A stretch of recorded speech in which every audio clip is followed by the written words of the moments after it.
Well, my name is Ross Pirsig, and I'm the language assistant here at IES Doniana. I'm from the United States, and I want to tell you the story of Kazimierz Piechowski, who is a Polish man. And so basically, 2 years ago, I searched on Google.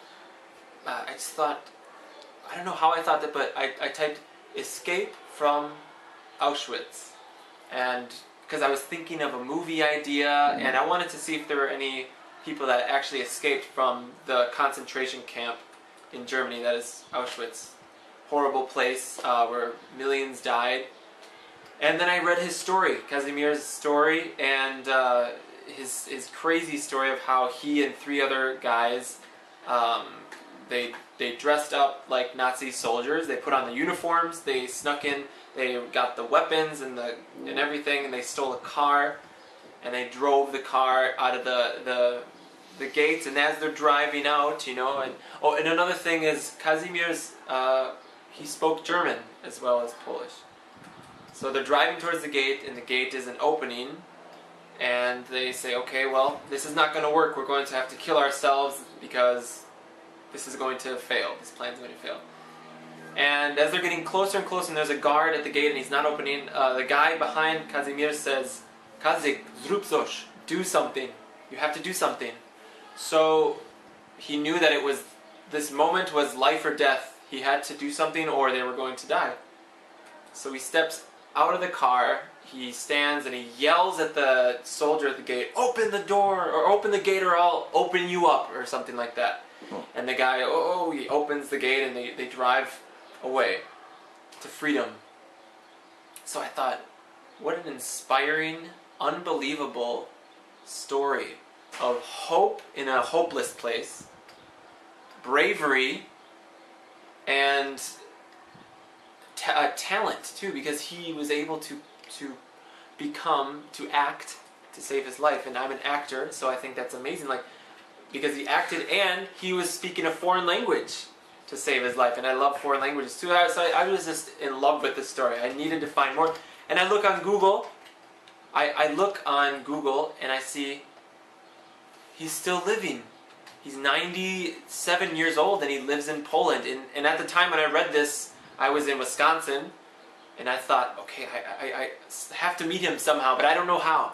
So fast forward to this year, I came to Spain. And I'm still trying to meet him, and I said, okay, you know what? I'm going to buy a plane ticket to go to Poland and see if I can meet him. So I bought a plane ticket for Easter week to go there, but I had no idea how I was going to meet him. I emailed the Auschwitz Museum, and I said, hello, I'm interested in talking to Kazimierz Piechowski. Can you give me his email address so I can mail him a letter? And they tell me, we talked to him, and he says that you can have his phone number. So I what? And I had his phone number, and I was like, okay, well, what do I do with this? So I went on a website called Couchsurfing, where you can travel and stay with people from all over the world. And I searched for people in the city that he lives in, Gdansk.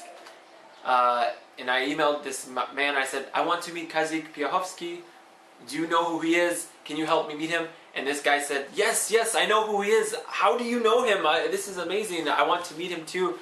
So that man called Kazimierz and arranged a meeting. But sadly, he couldn't meet during the time that I had reserved to go to Poland. So I said, okay, well, I don't know if you can meet. But then he said, I can meet in 2 weeks. And I said, okay, well, I have to do something. I have to do something.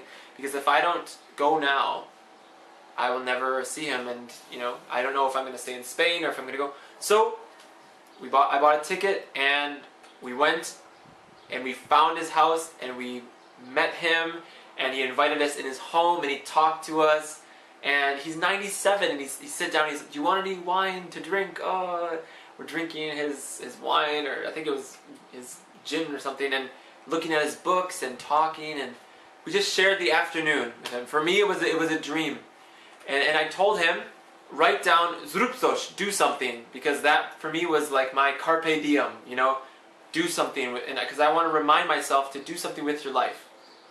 Don't let life pass you by. So he wrote on a piece of paper, do something, zrób coś.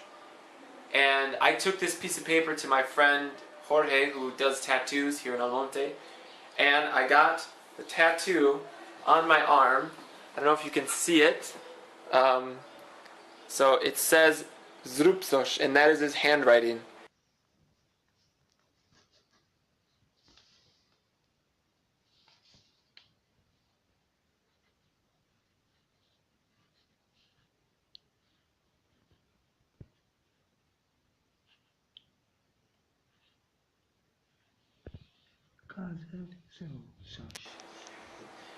And I was never a guy to get tattoos, it never interested me, but this was something I had to do. And when I returned to Poland, during the original plan, I went to Gdańsk with my friend Claudia, and we're walking by the port, by the river, and she taps me on the shoulder. I look, and he's there. I see him again, just by sheer chance. And I told my friend who went with me, I said, I saw him in the street. He said, I've lived here my whole life in the same city. I've never seen him like that on the street. And I showed him my tattoo. I said, this is my tattoo. We explained it to him. And he said, what a brave and wise man. He said that to me, and I'm like thinking, no, I'm a brave, wise man? There's no way. This is you.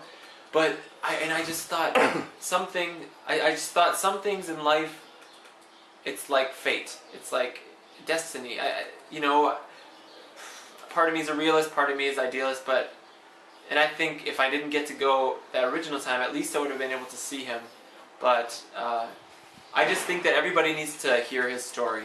And so that was a dream come true for me. And now, the fact that you're documenting this is good, because my dream now is to create a movie of his life and his escape. And I want to play him. And I want the movie to be in Polish. So I'm learning Polish. I'm going to Poland in the summer.